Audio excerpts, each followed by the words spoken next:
fuerte amén cuando estén allí. Romanos capítulo 12, verso 2. Vamos desde el 1 mejor. Romanos capítulo 12 a la altura del verso 1 al 2. Amén. ¿Estamos listos? ¿Estamos listos, iglesia? Dios mío, pero qué batalla.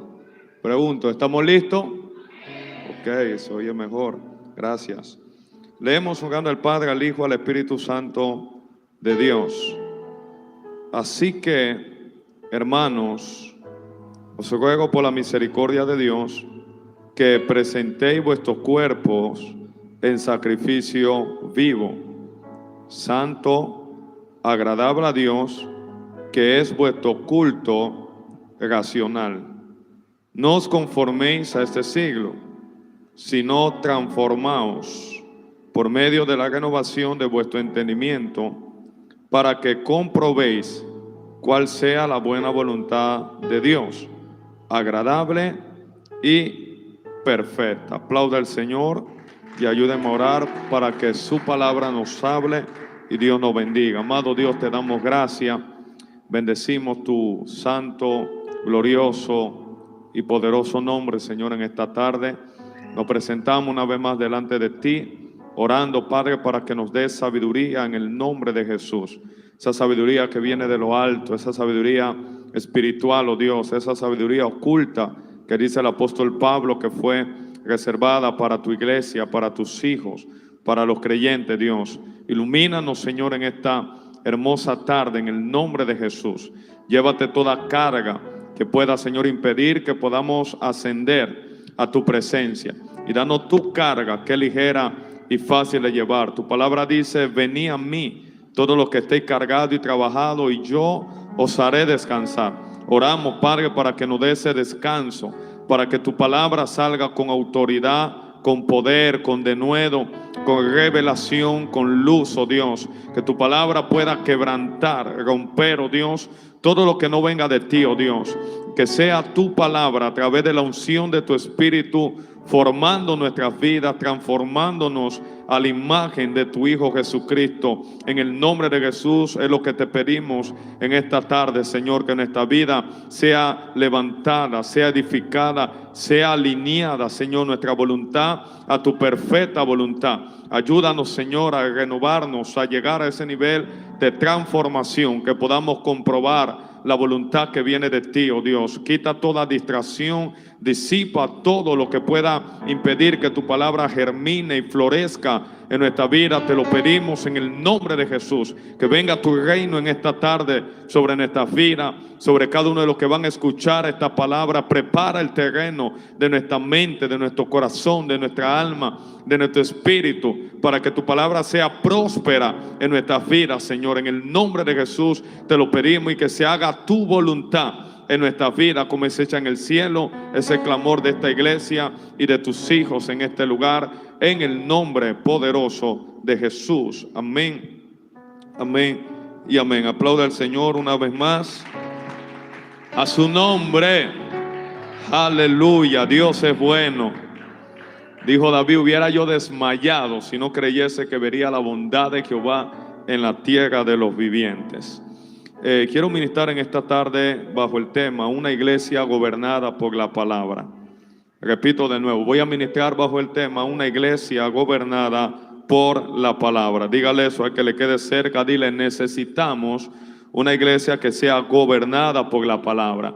Familias gobernadas por la palabra, vidas gobernadas por la palabra, matrimonios gobernados por la palabra, una nación que sea gobernada por la palabra.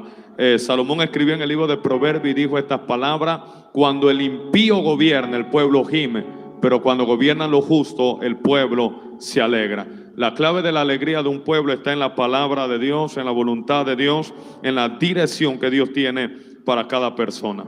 Este libro de Romanos, capítulo 12, que leíamos, el verso 1, básicamente nos muestran algunas cosas muy interesantes, muy importantes. Quiero ir de menos a más y poner algunos fundamentos para llevarlo a este mensaje.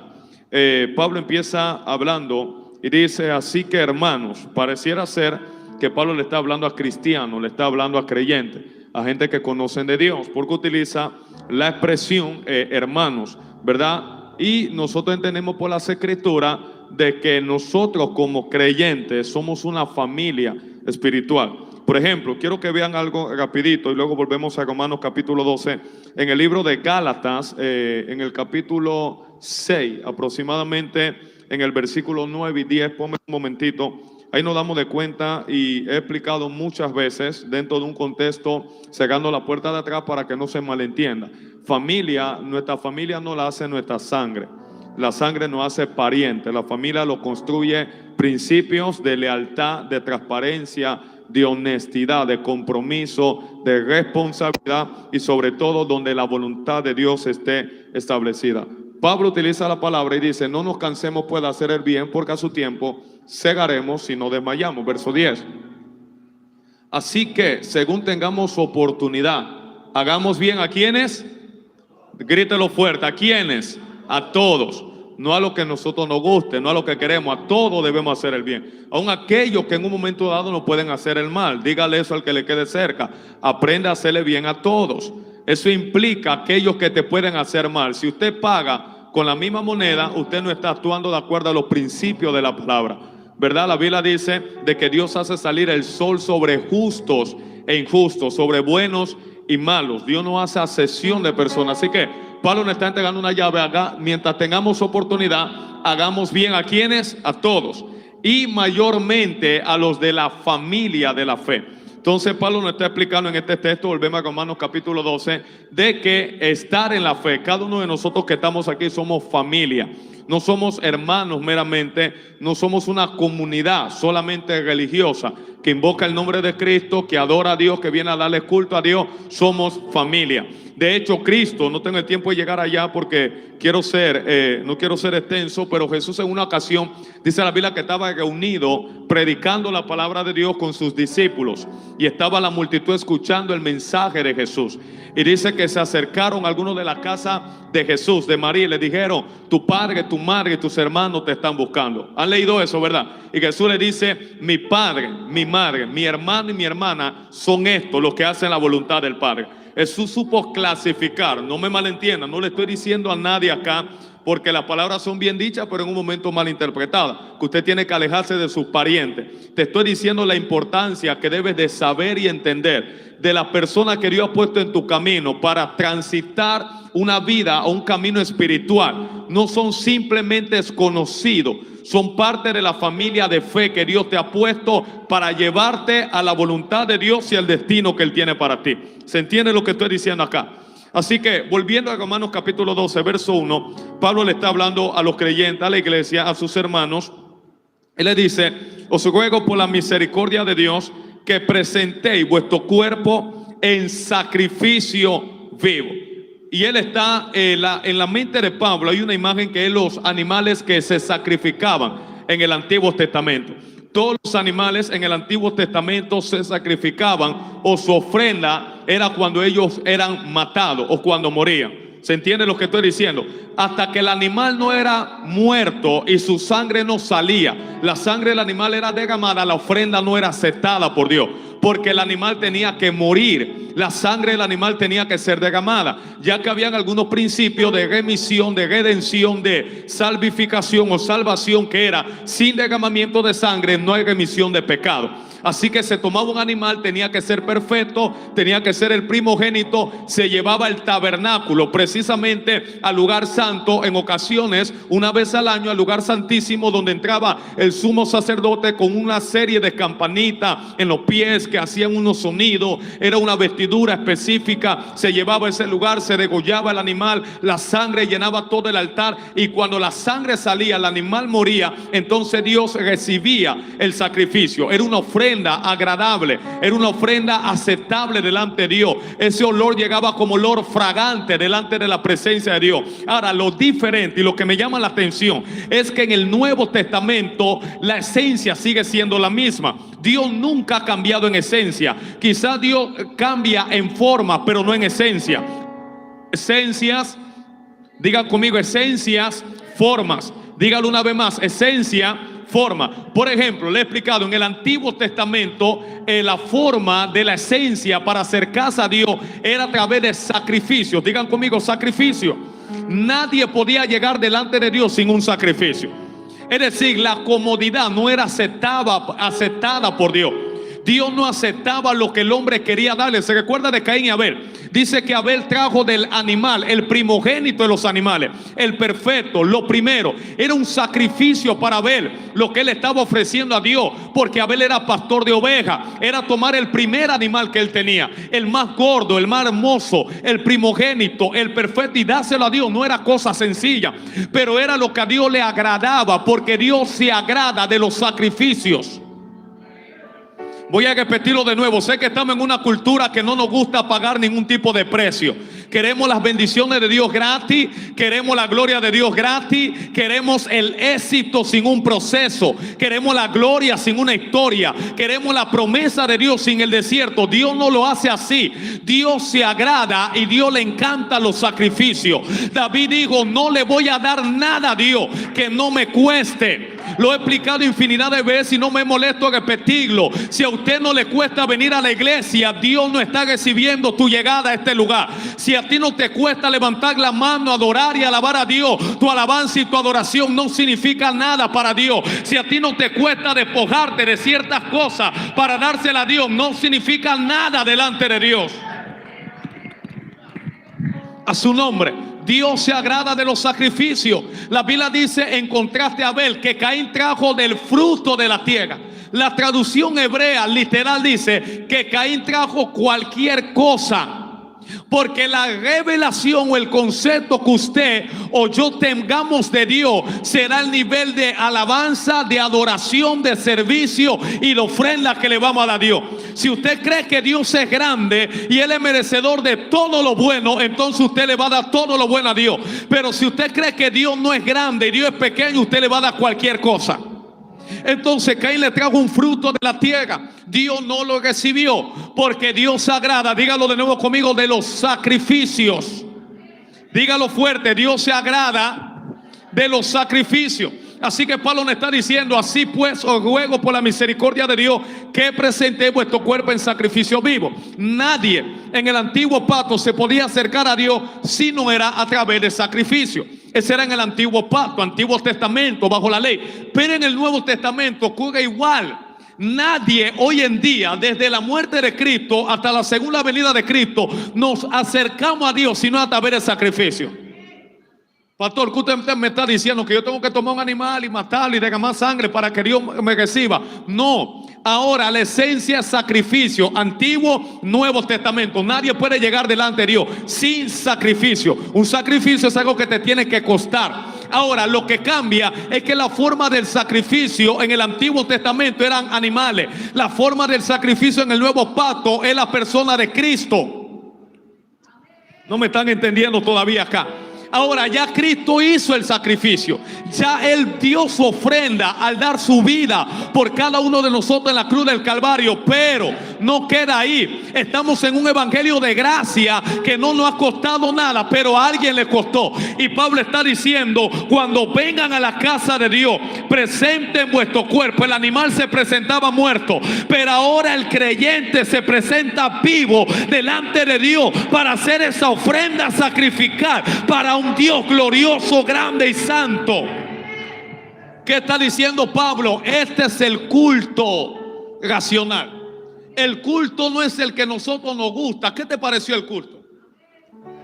Bueno, a mí me pareció bueno. ¿Qué te pareció la alabanza? Wow, estaba tremenda la alabanza, la adoración y la prédica.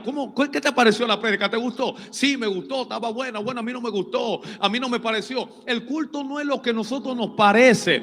El culto no es lo que a nosotros nos gusta. El culto, lo he dicho varias veces y lo voy a recalcar de nuevo, no es para nosotros. El culto no es para mí, que soy el pastor de esta iglesia. El culto no es para ustedes. El culto es para Dios.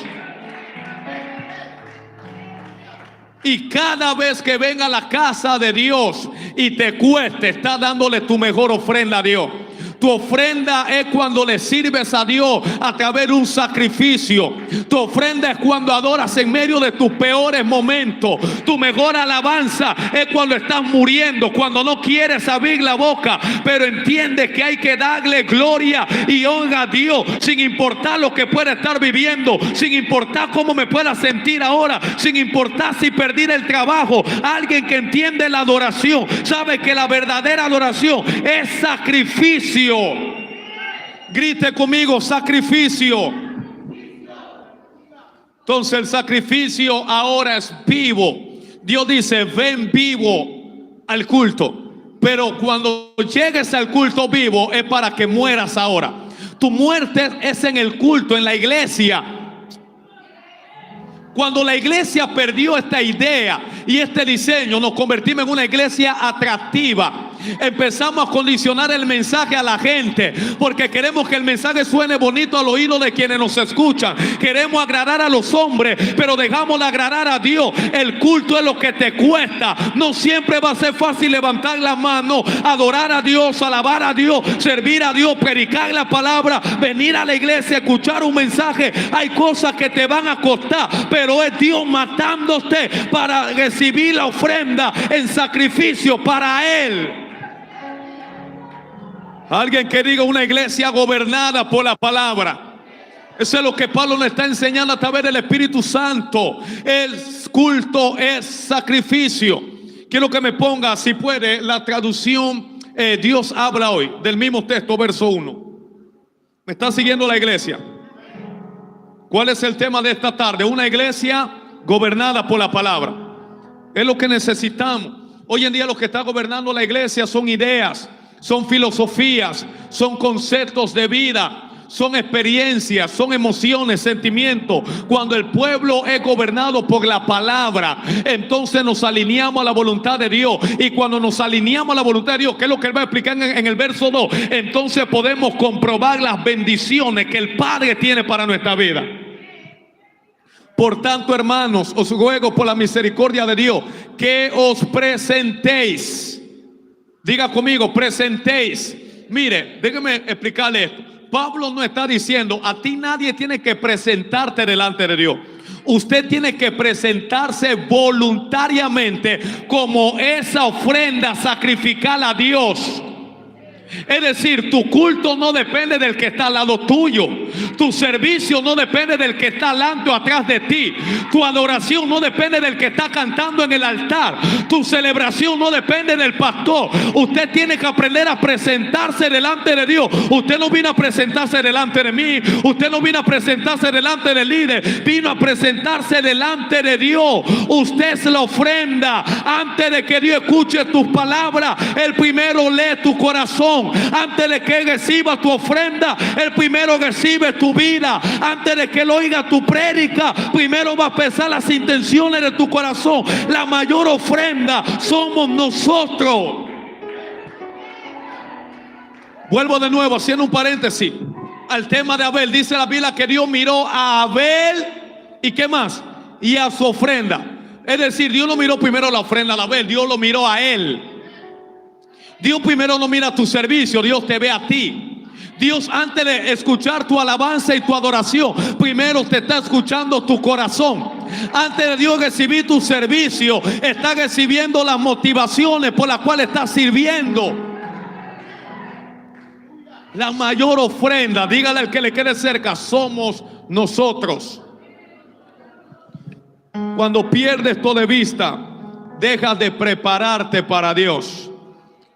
Somos expertos preparando cosas para Dios, pero no hemos vuelto o hemos decaído en prepararnos nosotros delante de Dios. Y Él está diciendo: preséntense, os ruego por la misericordia de Dios, presentéis a vosotros mismos como ofrenda viva, consagrada, agradable a Dios. Este es el verdadero culto que debéis ofrecer. Si usted está en un lugar donde usted le está predicando la palabra y a usted no le incomoda la palabra, eso no es palabra de Dios.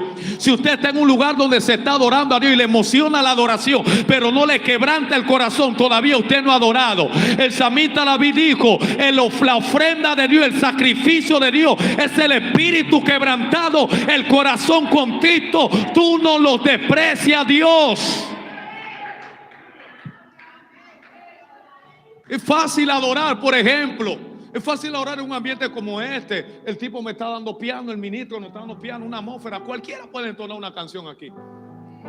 Lo duro es entonar un cántico cuando te sientes solo, cuando hay silencio, cuando la voz de Dios no está siendo escuchada, cuando está siendo perseguido, cuando está siendo atacado, cuando no hay para comer, cuando la paila está volteada, cuando la nevera está vacía, cuando te sientes débil, cuando no hay fuerza. Vine a recordarle a alguien aquí en esta tarde: si te está costando servir a Dios, lo estás haciendo bien. Si te está costando venir a la iglesia, tienes que seguir llegando. Es el verdadero culto, no lo que te gusta, lo que te cuesta, lo que tienes que sacrificar cuando te toca morir para que Dios viva en tu vida. Pablo dijo: de ahora en adelante he aprendido a morir para que Él viva en mi vida. Ya no vivo yo, ahora vive Cristo en mi vida.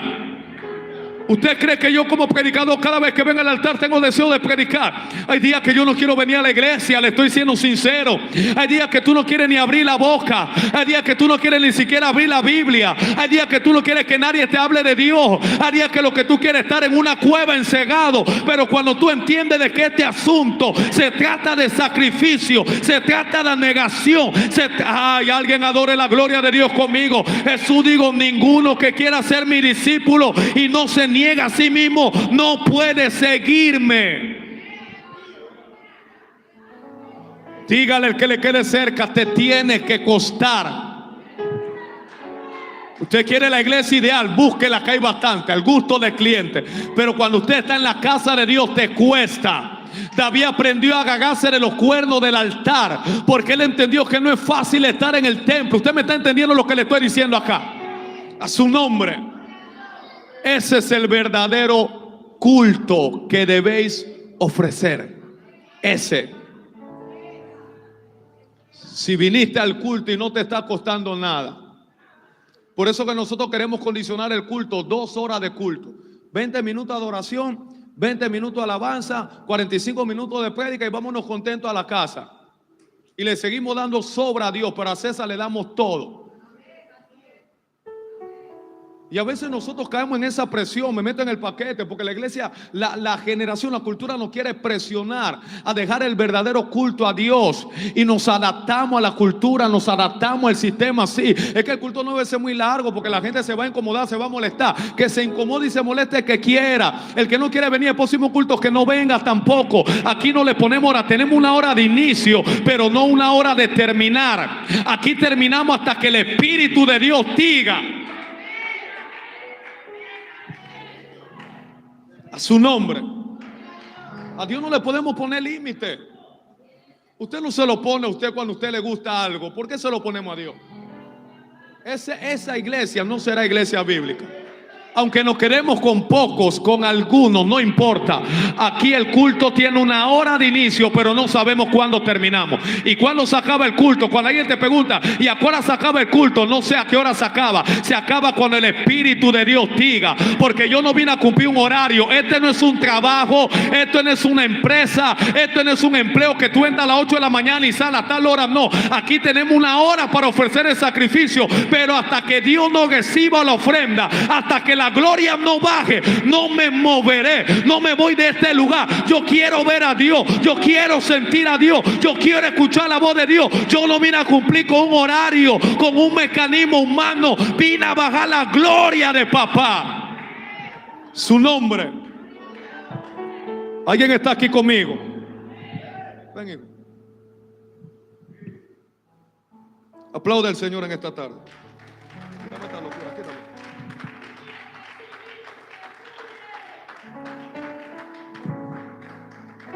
Una iglesia gobernada por la palabra. La iglesia de Hechos. ¿Cuáles eran los días de culto en la iglesia de Hechos? ¿Cuáles eran? Los lectores de la Biblia. ¿Cuáles eran los días de culto, de servicio que tenía la iglesia de Hechos? No habían día específico, eran todos los días. Estaban, dice la Biblia, en las casas y en el templo adorando a Dios, y tenían favor todos los días. Es que todo no es iglesia, lee Biblia. Ese es el problema, que tú no sabes Biblia. La iglesia de hecho estaba todos los días en la casa hablando de Cristo, en el templo hablando de Cristo, predicando a Cristo, trastornando el sistema. Hoy en día no hay tiempo para Jesús, no hay tiempo para Dios, porque no hemos adaptado a la cultura, no hemos adaptado al sistema. Hemos tratado de adaptar la palabra a la temporada y a la época. Hemos tratado de adaptar la palabra a nuestra vida. La palabra no se adapta a nosotros, nosotros nos adaptamos a la palabra. Esa es la línea. Mire qué tanto tiene que ver lo que le estoy diciendo con lo que sigue. Reina Valera de nuevo, hijo, verso 2. No os conforméis a este siglo. Con amor, quiero repetírselo varias veces. No os conforméis a este siglo. Hay una tendencia que le quiere dar forma a la iglesia. Por lo menos este que está aquí, yo lo voy a aceptar aunque me tenga que quedar solo, no importa. No voy a bajar el estándar de la palabra para acomodarme al sistema del mundo. No lo vamos a hacer.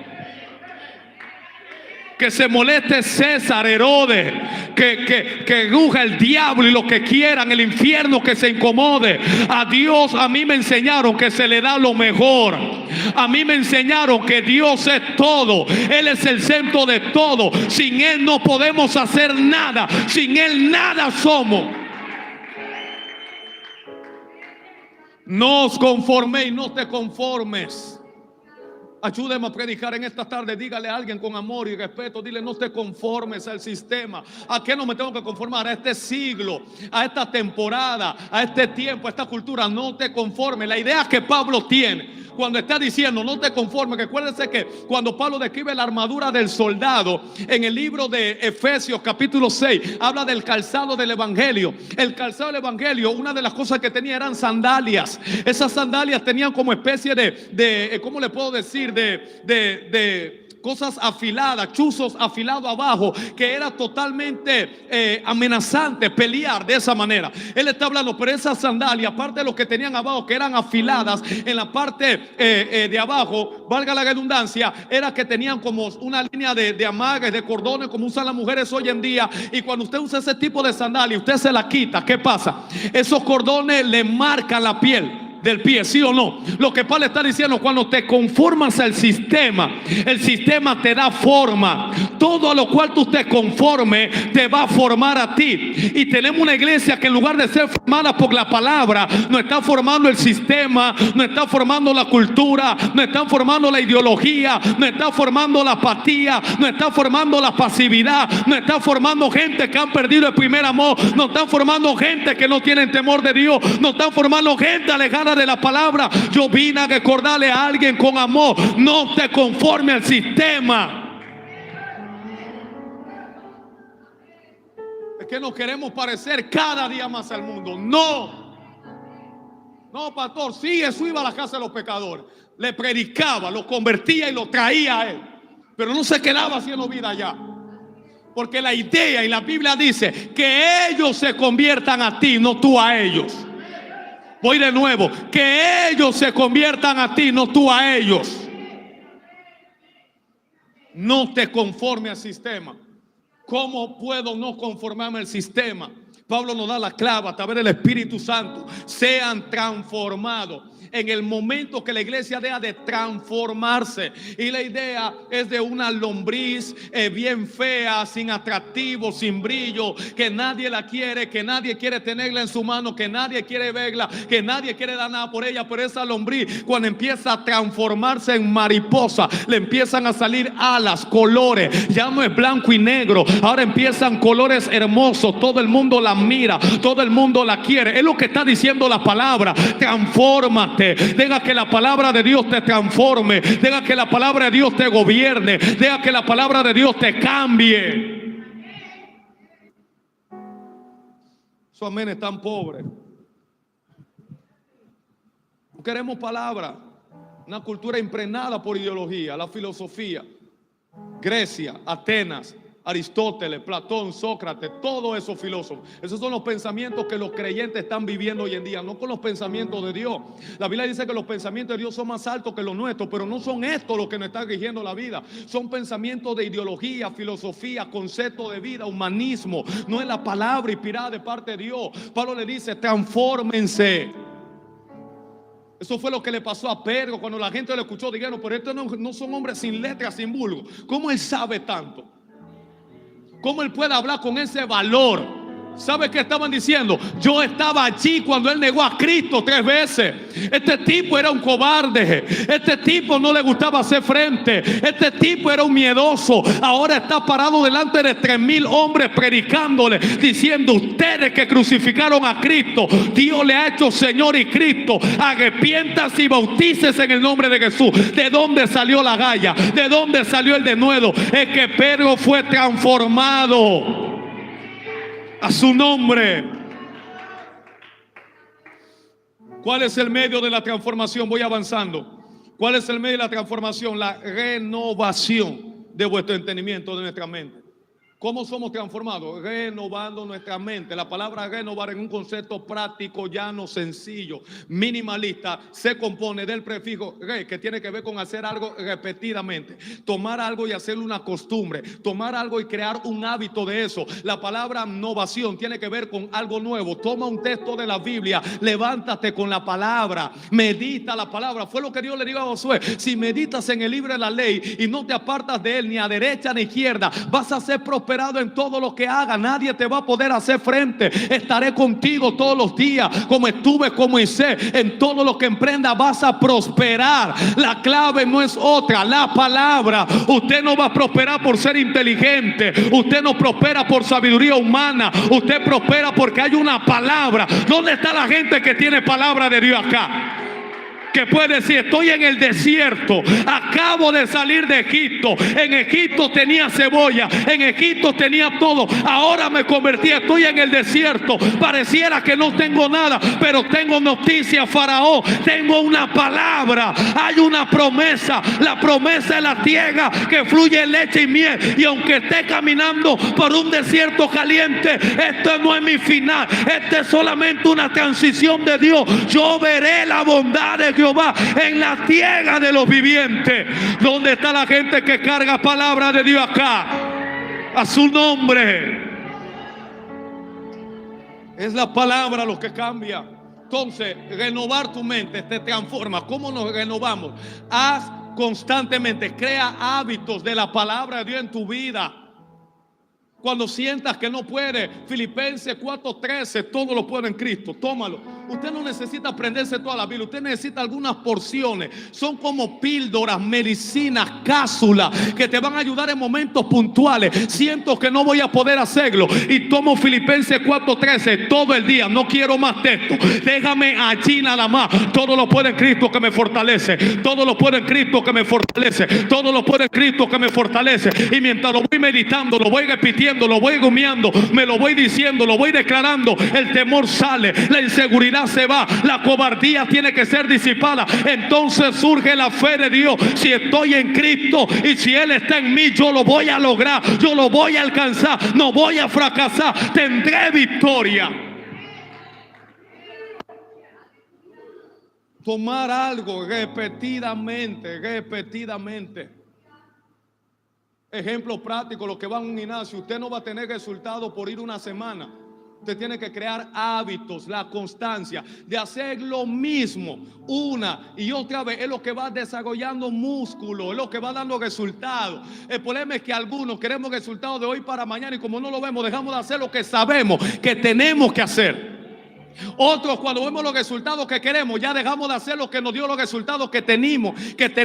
Entonces perdemos el resultado que en un momento quisimos, porque dejamos de hacer lo que nos dio el resultado que hace tiempo queríamos tener. Es mantenerte haciéndolo constantemente.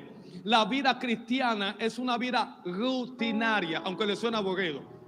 Y el problema es que nosotros queremos un evangelio espectacular, excepcional, extraordinario, y por eso no nos está resultando. Hay gente frustrada en Dios. Y el problema no es Dios, ni el evangelio, ni la palabra. Es que tú estás buscando magia, tú estás buscando brujería, tú estás buscando una droga que te pueda elevar. Aquí no hay eso. Tómate la pastilla hoy, mañana vuelve a tomártela y después vuelve de nuevo y después vuelve de nuevo. Y mientras lo hagas constantemente, el resultado va a llegar. A su nombre. Cuando renuevas tu mente, entonces eres transformado. Y cuando te transforma, listen to me, atención, Entonces, cuando eres transformado, si no eres transformado, tú no puedes comprobar. La palabra comprobar es experimentar. ¿Qué cosa? La voluntad de Dios. No puedo experimentar la voluntad de Dios si no soy transformado. El que es transformado experimenta la voluntad de Dios y dice, ahora entiendo.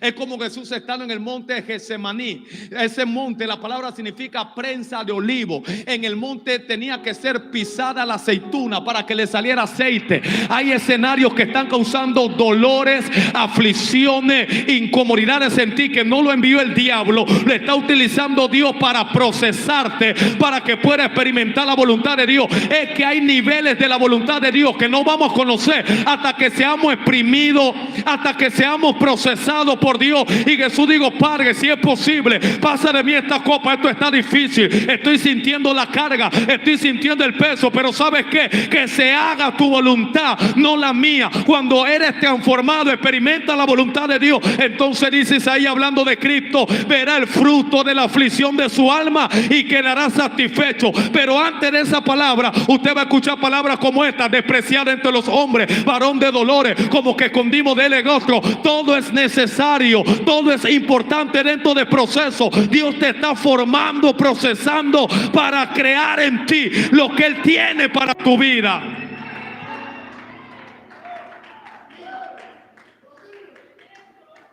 Para que comprobéis cuál sea la buena voluntad de Dios.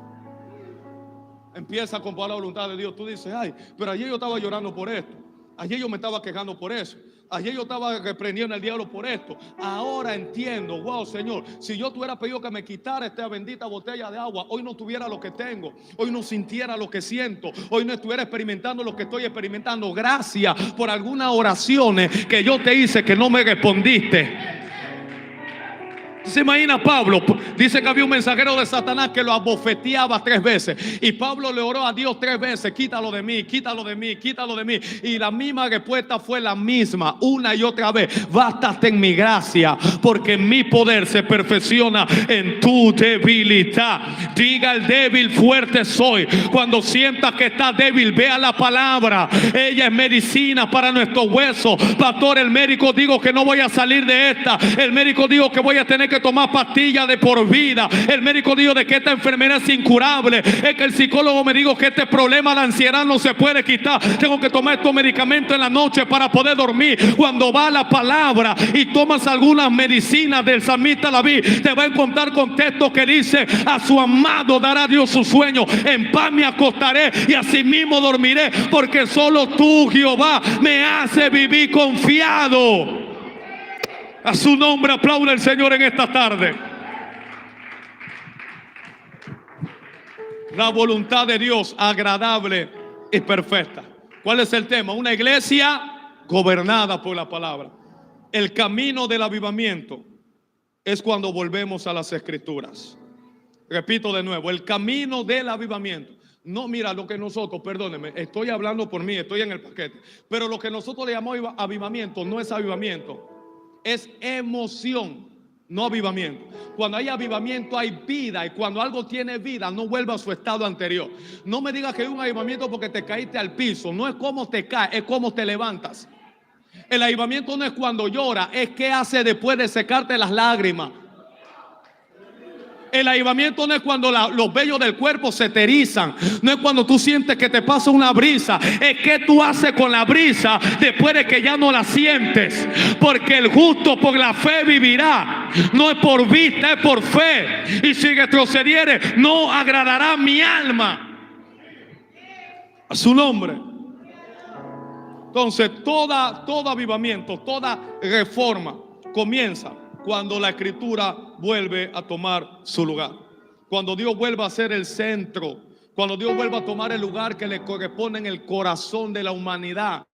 El hombre no puede vivir desconectado de Dios, no se puede. Fuera de Dios no hay nada. David lo digo, ¿a quién tengo yo en los cielos sino a ti? Fuera de ti nada yo deseo.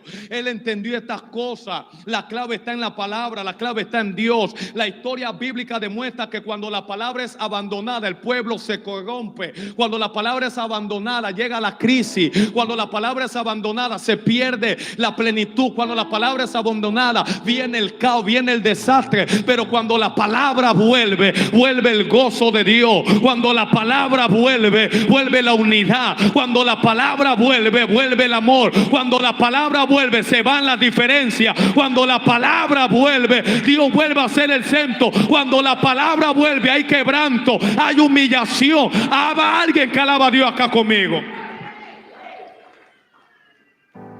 No necesitamos una nueva revelación. Necesitamos la palabra. No necesitamos nuevas raíces bíblicas. Necesitamos la palabra. A su nombre. Salmos 11:3. Rapidito, digo que el tiempo apremia.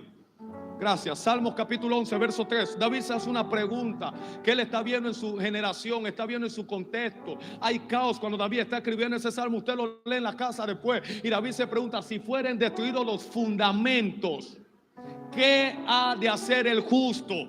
O sea, los fundamentos no se pueden tocar. Usted puede quitar pilares, usted puede quitar el techo de una casa, usted puede cambiar el color de la casa, usted puede renovar los muebles del hogar, pero el fundamento no se toca.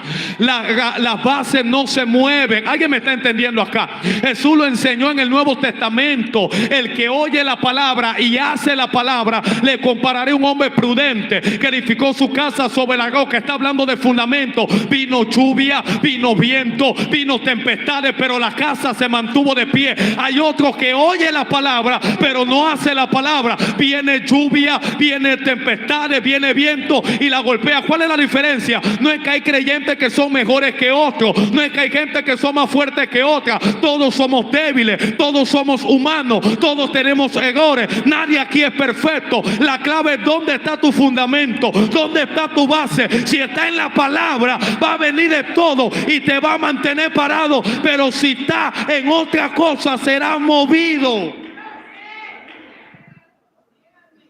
¿Dónde está nuestro fundamento? En términos de, ¿cómo se llama esto? Construcción. Se me va la palabra siempre. De un albañil, básicamente. Un edificio, nunca un edificio se condena o se cierra un edificio, lo que usted quiera, una construcción, si hay hueco en el techo, eso es irreparable. Si hay filtración en la casa, eso es irreparable.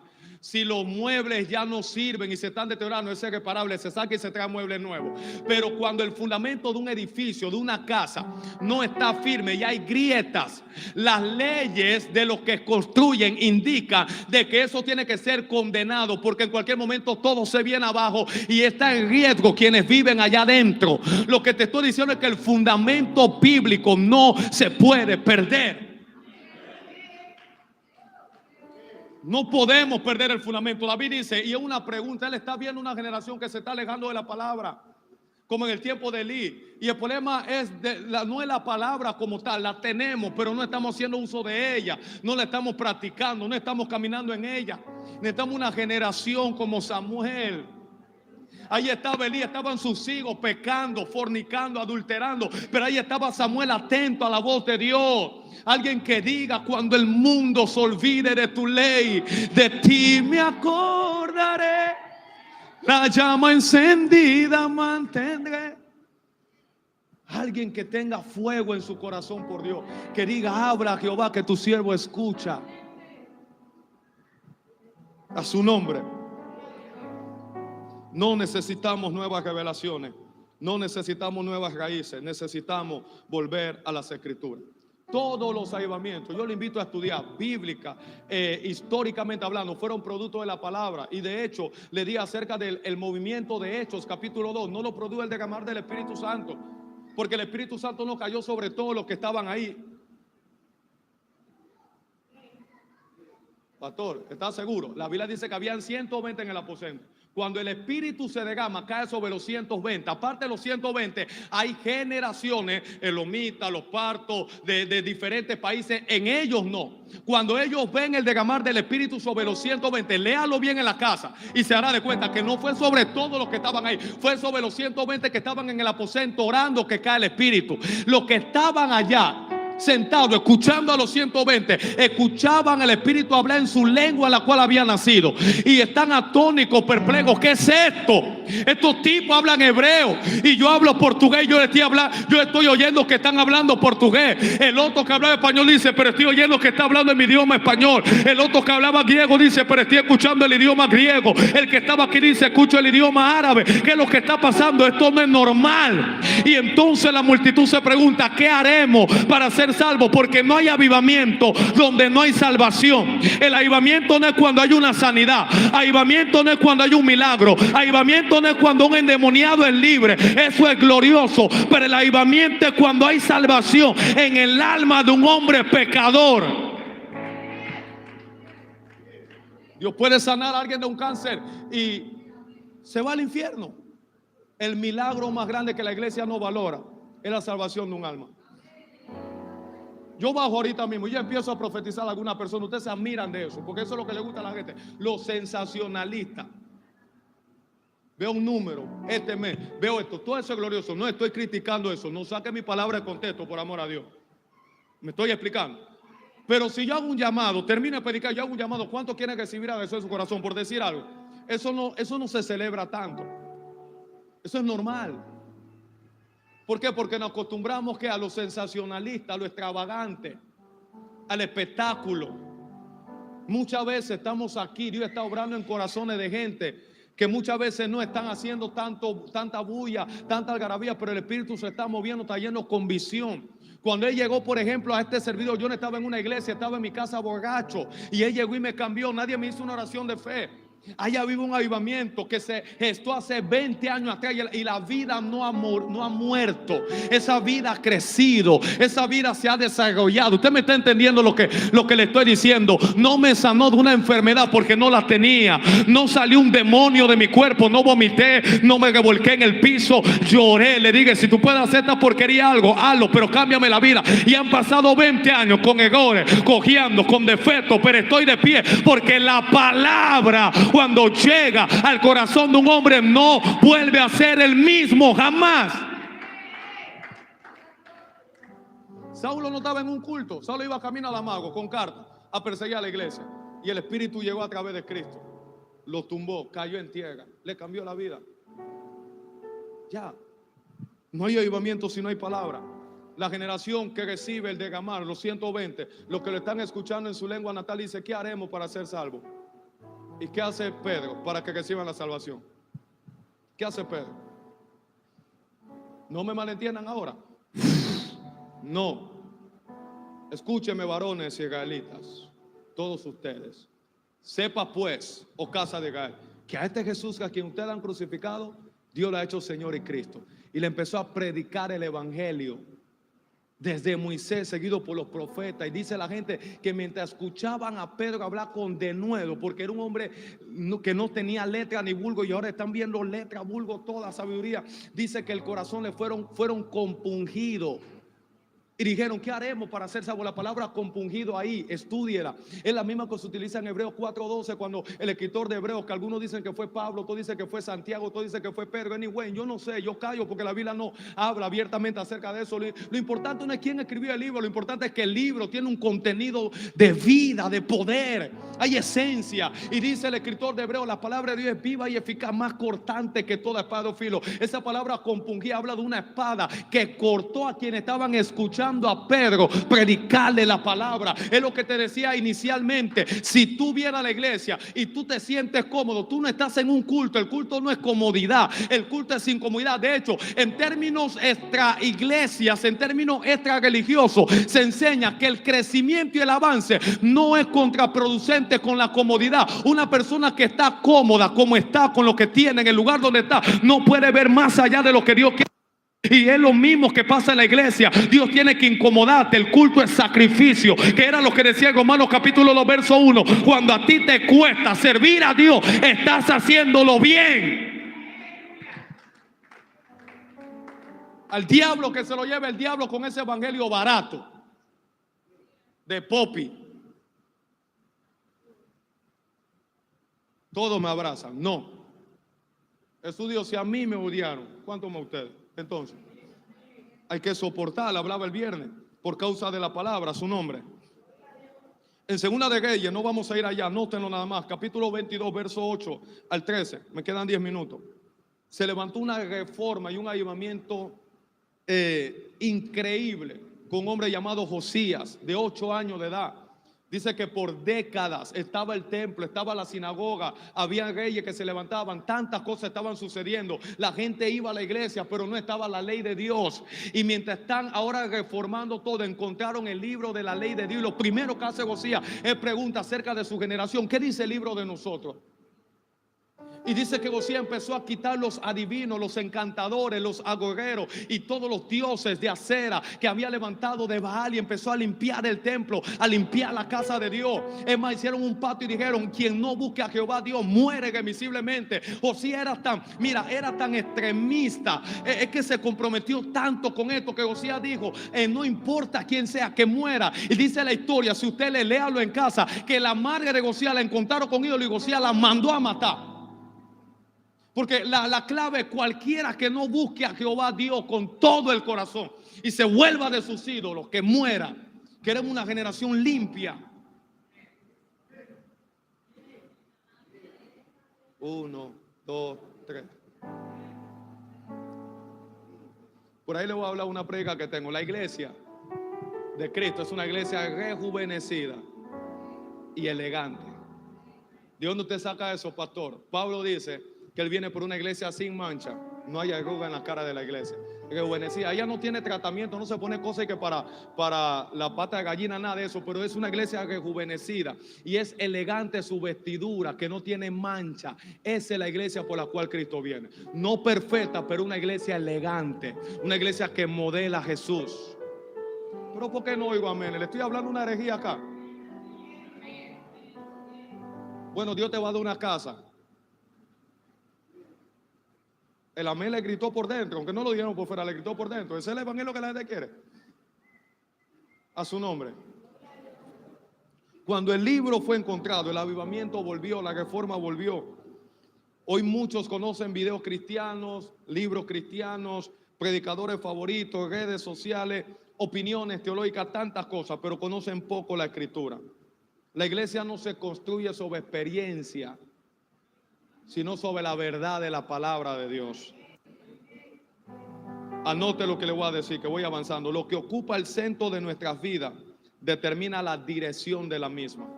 Lo que ocupa el centro de nuestras vidas determina la dirección de la misma.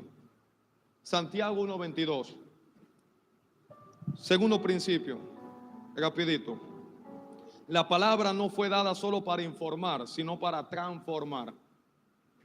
Santiago 1:22. Diga eso conmigo. La palabra no fue dada solo para informar, sino para transformar. ¿Cuál es el error? Que nosotros hicimos de la palabra mera información. Y la información es buena porque la palabra informa. Usted no puede ser transformado con algo que usted no esté informado. Usted necesita información para poder tener transformación. ¿Me estoy explicando? Por eso la Biblia, la palabra de Dios, los pensamientos de Dios, el conocimiento de Dios está ahí por algo. No pudiéramos llegar a un punto de transformación, de cambio constante, sino a través de conocimiento. Es más, no lo he escuchado extra religioso el término. El conocimiento, ¿qué es? Poder. No la posición, no el estatus, no el dinero, el conocimiento. El que conoce tiene poder. Jesús dijo: conoceré la verdad y la verdad se hará libre. Entonces, la palabra no fue dada solamente, porque sí, en parte su dirección de la palabra es informar a quienes no están informados. ¿verdad? Quienes carecen del conocimiento reciban el conocimiento. Pero más que informar, la palabra es para transformar. El punto que le decían antes, y le vuelvo a repetir, es que la iglesia nos quedamos con informaciones, opiniones, conceptos, pero no hicimos de la palabra el segundo nivel, que es la transformación. Los 39 libros del Antiguo Testamento fueron escritos, inspirados por hombres que Dios tomó, pero cuando viene el nuevo pacto, lo escrito, la información, el conocimiento, las hojas, las páginas, el libro se encarna y toma mano, pie, ojo, nariz, boca, oreja y empieza a predicar la palabra. O sea, imagínate por un momento, era una locura. Yo estoy tratando de parafrasear la historia, que esto que usted ve aquí en mi mano cobre vida y se convierta en una persona. Eso fue literalmente tratando de ponerle un sentido figurado lo que pasó en el nuevo pacto. Los libros no eran todo esto porque nada más estaban los 39, tomaron forma. La deidad se encarnó, tomó forma de un hombre por amor y caminó en humildad. Ya no era un texto que decía ser humilde, ahora era una persona que lo modelaba, que tenía corona, esplendor, gloria, no escatimó ser igual a Dios, se humilló hasta lo sumo, tomó forma de siervo. Ya ahora no era una prédica, no era un mensaje, ahora era una cosa que caminaba y modelaba todo lo que se había hablado en los 39 libros. Ese es el propósito, pero si se lo va a dar Dios, déselo fuerte, amado. No es para mí, le estoy dando una perla, palabra. Una persona no vale por la información que tenga en este concepto de Dios, sino por el impacto de la transformación que haya hecho la información de Dios en él o en ella. Es lo que dice Santiago. Pero sé hacedores de la palabra y no tan solamente oidores, engañándonos a vosotros mismos. Saber la palabra y no hacerla es equivalente a no saberla. Pero cuando la sabes y la haces, la vives, la practicas, te transforma la vida y te conviertes en un modelo de inspiración y de motivación a la gente que te ve. Porque antes que el mundo lea esto, nos va a leer a nosotros. Parece que no tiene la Biblia abierta o no ha leído. Pablo dijo, nosotros somos carta abierta al mundo. Antes que la gente lea este libro, primero lee este. Está leyendo tu libro, tú tienes un libro, tú eres un libro. Y tu libro, nuestro libro, tiene que parecerse a este libro. Tiene que estar en conformidad con lo que está en las páginas amarillas de este libro. Si no está en conformidad, la gente no cree en este. La meta de la Biblia no es llenar nuestra mente de información, es formar el carácter de Cristo en nosotros. Gálatas 4:19, no lo tenía, pero lo voy a meter ahí. Una iglesia que gobernada por la palabra. ¿Quién es esa iglesia? No una iglesia que sepa la palabra, no una iglesia que conozca muchos textos de la palabra. Una iglesia gobernada por la palabra es la siguiente: que la palabra tú no la manejas, la palabra te maneja a ti. Una vez lo dije, Dios me dio eso hace años atrás, meditando en la escritura, y me decía, nosotros hemos hecho de la palabra el vehículo y nosotros nos hemos convertido en los conductores. La palabra no es un vehículo, la palabra es el conductor, el vehículo somos nosotros. La palabra tiene que dirigir el vehículo de nuestra vida. Si la palabra no está haciendo eso, entonces no ha cumplido el propósito por el cual Dios la dejó para nosotros. ¿Cómo me relaciono con los demás? Eso lo determina la palabra, no lo determina la educación que me dieron mi papá, no lo puede determinar la cultura, no lo puede determinar frases, ideas, conceptos, no puede ser. Tiene que ser la palabra. ¿Qué hago ante una dificultad? ¿Qué hago cuando estoy triste? ¿Qué hago cuando estoy enojado? No se ponga eso, no, la palabra es lo que viene. Cuando tú meditas en ella, en situaciones complejas, difíciles, ella empieza a moldear nuestra vida. ¿Qué haría Jesús en este caso? Es la pregunta, no es qué yo voy a hacer. No es que yo tengo mi temperamento, ni tengo mi carácter, yo no me doy a nadie. ¿Qué haría Jesús? A lo escupieron, a la bofetearon. Usted no quiere mejor ejemplo. No le estoy hablando de mí, le estoy hablando de Cristo. No abrió su boca. Cuando tú lees esa cosa, tú dices, enmudeció. Como cordero fue llevado al matadero. Hijitos míos. Para lo que dice que la paternidad espiritual no existe, porque hay un montón de inventos de la gente hoy en día. Cuando Jesús dijo, no le digan a nadie padre, Jesús no está negando la paternidad. Jesús está hablando de gente que estaban por título, no por función. Pablo dice, hijitos míos, Le digo en ocasiones, no tengo el tiempo, yo creo que usted lo ha leído, le digo, aunque tengáis 10,000 años escritos en el Evangelio, yo os engendré. Por tanto, le creo que me imitéis como hijos amados. Existe, está en la Biblia. Pero ahora tenemos conceptos, digo, que nos están quitando los fundamentos de la palabra.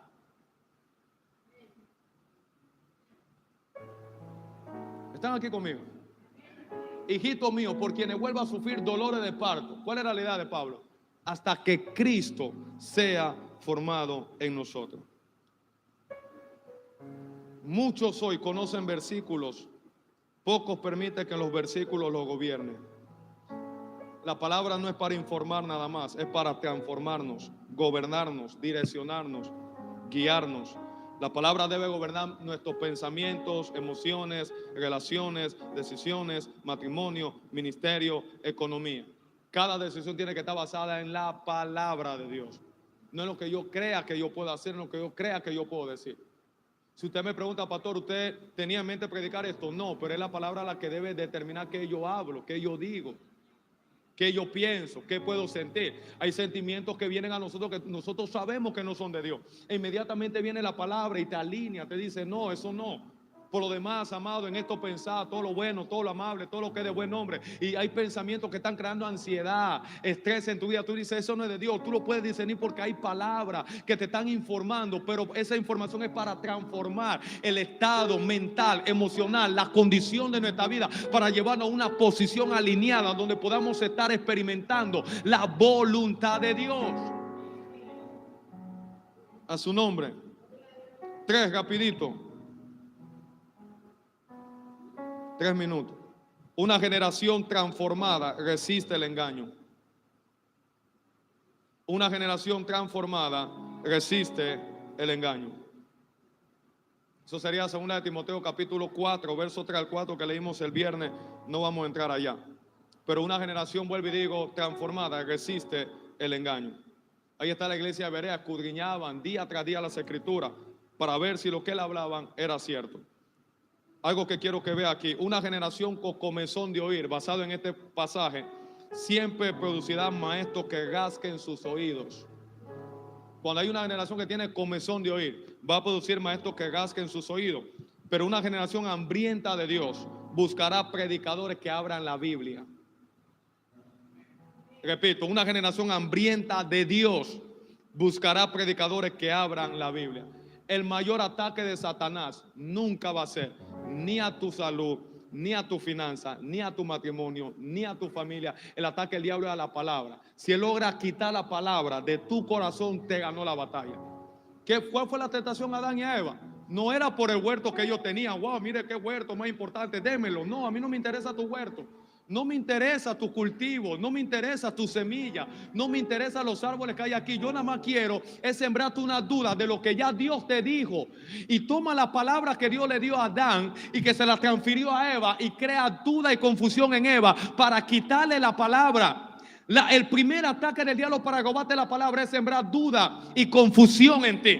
Entonces, si tú crees que esta es la palabra de Dios, métele una semilla, nada más necesito, de duda y de confusión, que dude, no, ¿será esto? No, Pablo predicaba un evangelio diferente a Cristo y empiezan conceptos y ya tú empiezas a dudar. No, porque esto por aquí, esto por allá. Ahora, mi punto es, estudia todo. Como yo le dije, con una mente abierta, sin prejuicio, sin idea preconcebida. El evangelio de Tomás, el evangelio de María Magdalena, los escritos deuterocanónicos y apócrifos, estúdialo, compáralo con la escritura. No porque alguien lo dice, no porque lo digo yo, no porque lo dice X predicador o X persona, y léelo al conformidad con la palabra. Si no contradice, gloria a Dios, camina ahí. Pero si tú ves discrepancia en eso, ahí no está Dios, porque Dios tiene una sola boca. Y cuando usted ve Génesis y Apocalipsis, mira, la gente me puede decir lo que le dé la gana de la Reina Valera 1960, pero este libro de Génesis y Apocalipsis hay una armonía, hay una concordancia, hay una conformidad. Lo mismo que Dios le dijo a Adán y a Eva, una serpiente, y le habló de todas las promesas. Lo que le dijo a Abraham, se lo digo a Moisés, se lo digo a Josué, se lo digo a Elías, y viene Jesús y lo predica Pablo, lo predica Pedro, lo predica Juan. Todos hablaron lo mismo. Todos hablaron lo mismo, todos. Ahí no puede haber mano humana. Porque cuando el hombre está en el asunto, usted dice, yo estoy diciendo algo y cada quien lo interpreta de una manera. Pero cuando Dios está en el asunto, la interpretación Dios la da exacta. Históricamente, científicamente, psicológicamente, panteológicamente y todo lo que usted quiera, la Biblia está súper adelantada. Ella no necesita actualización, ella ya está actualizada. Antes que la ciencia aumentara y se inventaran todos estos avances tecnológicos, Él profetizó a través de Daniel: la ciencia aumentará. La palabra está a años de luz de cualquier cátedra o teología que pueda existir. 1860, Gregorio Méndez, Watson Crick descubren la ley de la herencia, el ADN, el ácido desoxirribonucleico. Pero desde Génesis Dios lo estableció. Todo se reproduce de acuerdo a su género. Cuando la ciencia apenas estaba descubriendo, la Biblia estaba adelantada. No, porque la tierra es plana, que es circular, que yo no sé. Aquí ya la Biblia estaba adelantada. Ellos descubren algo, ya la Biblia lo dijo hace años. No hay mejor noticia. Antes de sintonizar RPC, Telemetro, CERTV, sintoniza esta. Esta te dice verdades, las noticias te hablan realidades. Ellas te van a decir: hay violencia, el alza de la gasolina está subiendo, que esto, que lo otro. Eso es real, pero eso no es verdad. La única noticia que habla verdad es la palabra de Dios. Métete ahí, lee esa. En ella no hay error, no hay falla. Es la palabra de Dios. Termino. Me llevé 2 minutos. Jeremías capítulo 23. Quiero leerle esto para cerrar. Verso 16. Verso 15. Jeremías 23, 15. Quiero cerrar con esto para que usted vea lo serio. En comparación con 2 de Timoteo capítulo 4, verso 1 en adelante. La Biblia no necesita actualizarse. Olvídese de eso. El libro más vendido,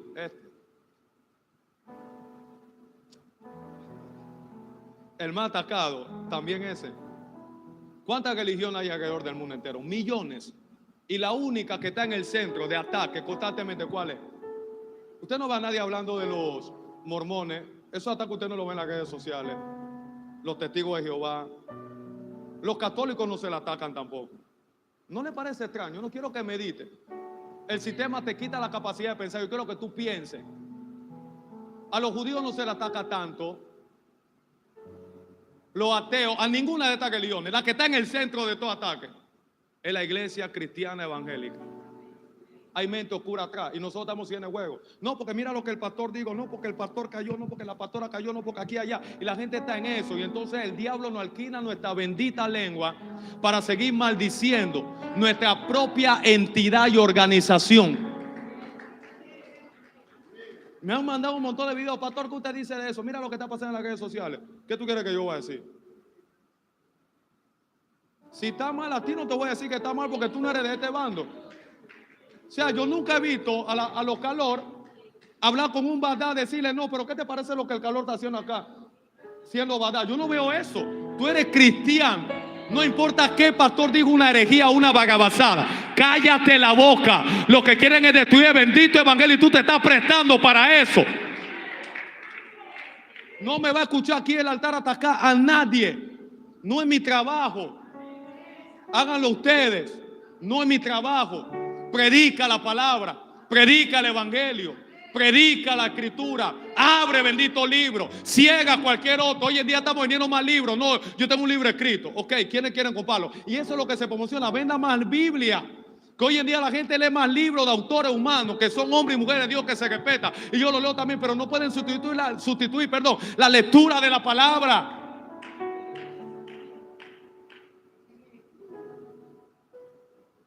Cuando los reyes en el tiempo de Levítico se sentaban, en este caso presidentes actuales, lo primero que se le daba era una copia original de la ley. Usted tiene que leer eso. Antes de aprender constituciones de la nación y todo lo demás, usted tiene que leer esta primero. Después aprenda todas las demás. Porque al final todas las demás están corrompidas también y contaminadas. Que cada quien busca lo suyo. Cuando usted se mete ahí, la palabra de Dios no es, no sé si digo la palabra correcta, imparcial. ¿Me estoy explicando? Tiene una sola dirección. Déjeme leer esto y nos vamos a la casa. Ayúdenme los músicos, por favor, que ya terminé. Verso 15, Jeremías 23. Y este mismo caos lo tenemos hoy en día. No nos podemos alejar de la palabra. No nos podemos alejar del libro. Todas las herejías, los engaños, el caos, todo será el resultado de alejarnos de la palabra. Por tanto, así ha dicho Jehová de los ejércitos contra aquellos profetas. Es aquí que yo le hago comer y hago la salvedad. Estoy en Colón, tengo que hacerlo. Yo no estoy en contra de los profetas. Mi pastor es un profeta, ¿me entiende? Y un hombre de Dios certero. Los años hablan, no su profecía, los años. Ustedes estiman a la gente, no, porque el pastor es esto, porque le descubrí por aquí, allá. Nadie ha podido dar en el blanco, nadie. Es un libro abierto. Yo no estoy diciendo esto porque no creo en los profetas. Te estoy diciendo nada más una generación que cuando se va de la palabra. Una vez escuché a un hombre que también yo admiro y lo respeto bastante, en medio de tantas cosas que quizás no comparten en su totalidad, pero un hombre de Dios, Gamaliel, Jairo, superior. Decía, cuando alguien no conoce el libro, necesita un adivino que le diga para dónde va. Entonces así está la gente, está buscando a alguien que le diga, un adivino, un agorero que le diga, no, en tal tiempo te va a pasar esto, viene esto, abre el libro. Decía el profeta Víctor Hugo, el que tiene Biblia, tú no eres pobre porque no tienes plata, tú eres pobre porque no tienes Biblia. Cuando tú lees la palabra, ella te va ordenando todo. Llegan los recursos, llegan las conexiones, se abren las puertas. Tienes paz, tú no estás ansioso por problemas. Tú tienes un problema de ansiedad porque hay poca palabra en tu cabeza. Cuando la palabra entra en tu mente, ya no hay ansiedad, hay paz. Voy a acostarme estresado, preocupado por cosas que yo no puedo controlar. Al diablo que se lo lleva el diablo. Confío en Dios. A su nombre. Entonces dice, verso 15. ¿Me permiten leer este texto? Estoy contra aquellos profetas aquí que yo le hago comer ajenjos y le haré beber agua de hiel, porque de los profetas de Jerusalén salió la hipocresía sobre toda la tierra. Así ha dicho Jehová de los ejércitos, no escuchéis las palabras de los profetas que os profetizan, os alimentan con vana esperanza.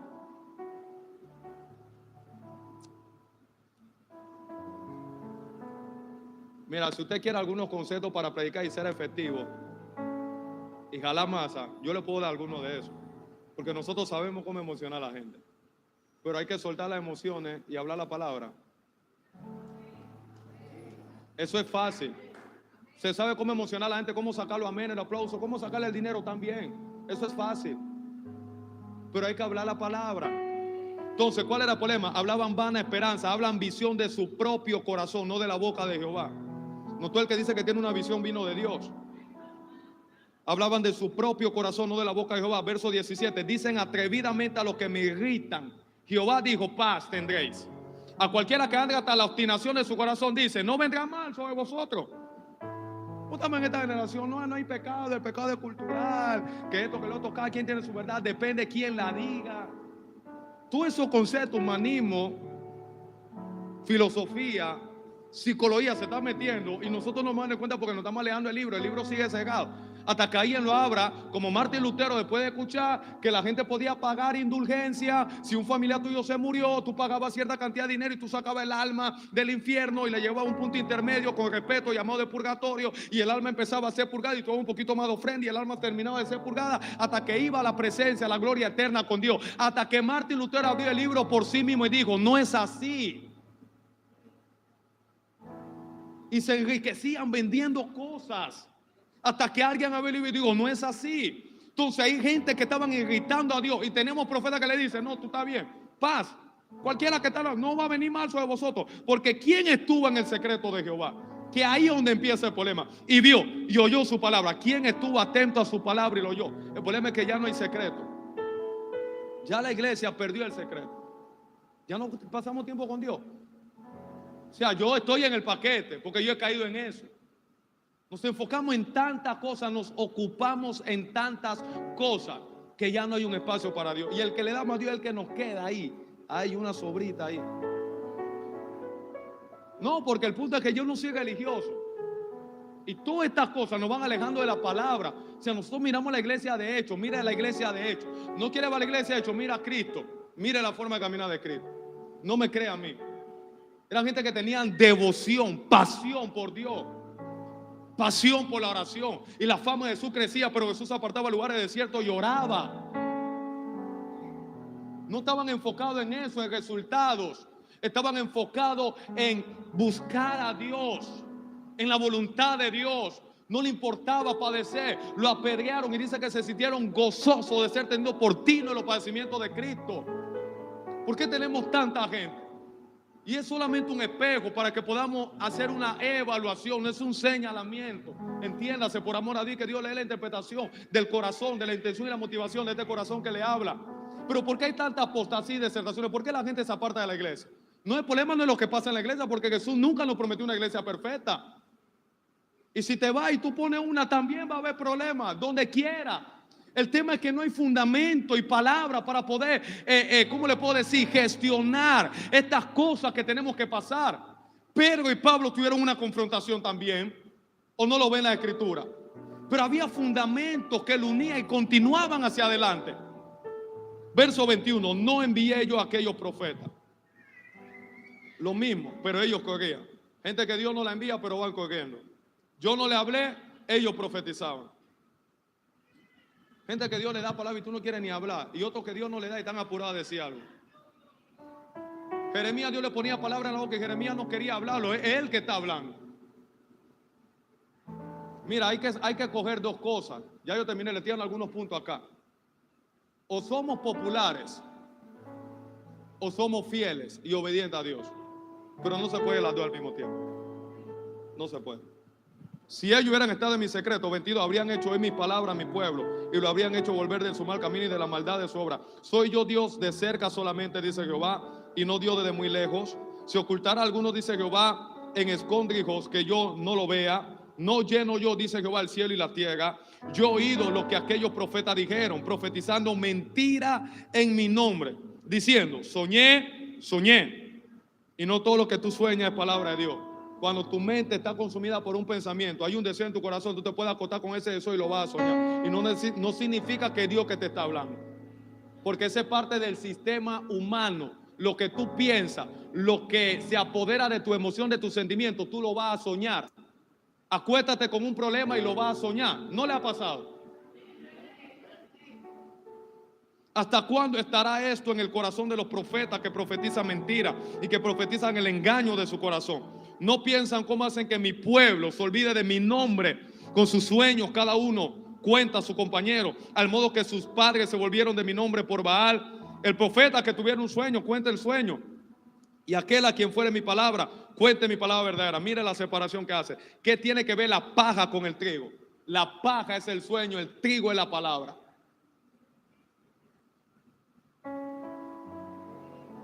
Dice Jehová, no es mi palabra como fuego, dice Jehová. No, es que la gente, esta no es la palabra, la gente quiere la palabra dulce, bonita. Es el predicador, wow, el elocuente, el sabio. Y Pablo dijo, mira, si el mundo, si fuera en la sabiduría humana, el mundo no hubiera conocido a Cristo. Dios escondió en la necedad, la locura de la predicación. No encajaba. Y como martillo que quebranta la piedra. Por tanto, 30. He aquí que yo estoy contra los profetas, dice Jehová, que hurtan mis palabras cada uno de sus más cercanos. Dice Jehová aquí que yo estoy contra los profetas que endulzan sus lenguas y dicen, él ha dicho, he aquí dice Jehová, yo estoy contra los que profetizan sueños mentirosos, los que cuentan y hacen llegar a mi pueblo con sus mentiras, con sus lisonjas. Yo no los envié ni les mandé y ningún provecho hicieron a este pueblo, dice Jehová. ¿Y qué hacían? Que el pueblo se olvidara de Dios, que se alejara de Dios. Jeremías, póngase de pie. Vivió esto. Hay un precio grande por la verdad, no nuestra, de Dios. Porque vuelvo y digo, nos siguen inundando corrientes con mi iglesia. Yo le estoy hablando con el corazón. No hay verdad absoluta. ¿De dónde viene eso? Grecia, humanismo, relativismo. ¿Qué tiene que ver con la palabra? Nada. Pero nosotros la compramos. Es que si la verdad no es absoluta, no puede ser verdad. Para que algo sea verdad, tiene que ser absoluto. ¿Se entiende lo que estoy diciendo? No, pastor, la verdad se defiende sola. Judas, uno de los discípulos y apóstoles de Cristo, en su carta, léalo en casa, dijo, por la gran solicitud que me fue dada, me vi en la necesidad de escribir acerca de nuestra común salvación. y a contender ardientemente. La palabra contender es disputar, batallar por la fe que nos fue dada. Porque hay algunos que han entrado encubiertamente, convirtiendo la gracia de nuestro Señor Jesucristo en libertinaje. Se defiende sola, dale. Pilato le dijo, dinos algo. Y Jesús abrió su boca y le dijo, tú lo has dicho. Se defiende sola. Pedro, Pablo, estaban ahí. Hechos capítulo 15, el concilio de Jerusalén, había un debate. Porque le estaban imponiendo a los gentiles las costumbres de los judíos, que tenían que guardar el sábado, que tenían que guardar la fiesta. Y Pablo, siendo judío, pero con un llamado a los gentiles, expuso ciertas cosas y digo, no, los gentiles no tienen que llevar este tipo de carga. Y lo explica en Gálatas y dice, guardan los días, guardan los meses, me temo que he trabajado en vano con ustedes, corrían bien, ¿quién os estorbó? Han caído de la gracia. Hay que volver a la palabra. Hay que volver a abrir el libro. Y mi última palabra es esta. Cuando el libro es abierto, los corazones serán abiertos. Cuando el libro se ciega, los corazones se ciegan. Que gobierne la palabra de Dios. No es cuánta palabra yo sepa, es cuánta de esa palabra gobierne mi vida. Levante su mano al cielo. Somos una iglesia formada en la palabra.